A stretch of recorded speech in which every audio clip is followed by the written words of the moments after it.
ब्रेकनंतर एक महत्त्वाची बातमी। राज्यसभा निवडणुकीच्या पार्श्वभूमीवर काँग्रेसची महत्त्वाची बैठक होत आहे। विधान भवनामध्ये थोड्याच वेळामध्ये या बैठकीला सुरुवात होईल। वडेट्टीवार, थोरात, सतेज पाटील या बैठकीसाठी विधान भवनामध्ये दाखल झाले आहेत। अधिक माहिती आपण घेऊयात आमचे प्रतिनिधी नंदकिशोर यांच्याकडून। नंदकिशोर, काँग्रेसची महत्त्वाची बैठक।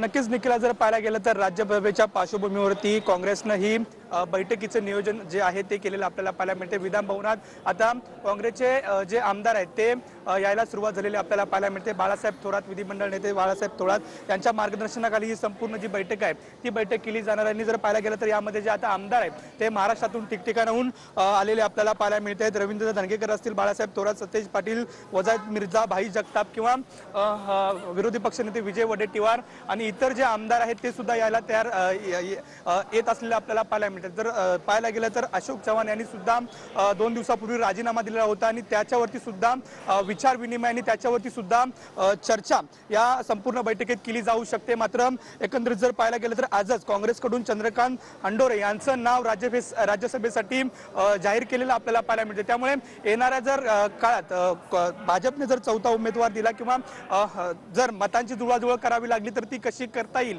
या संदर्भात संपूर्ण जी चर्चा आहे ती या बैठकीमध्ये केली जात असलेली आपल्याला पाहायला मिळते। एकंदरीत जर अशोक चव्हाण यांनी काँग्रेसला रामराम टोकून जर भाजपमध्ये पक्षप्रवेश केला होता, त्यामुळे जर एकंदरीत पाहायला गेलं तर कोणतेही अधिकचं डॅमेज कंट्रोल होऊ नये यासाठी सुद्धा या बैठकीत चर्चा केली जाणार असल्याचं आपल्याला पाहायला मिळते। निखिला, धन्यवाद नंदकिशोर। एकूणच माहितीबद्दल। तर काँग्रेसची विधान भवनामध्ये महत्त्वाची बैठक होते।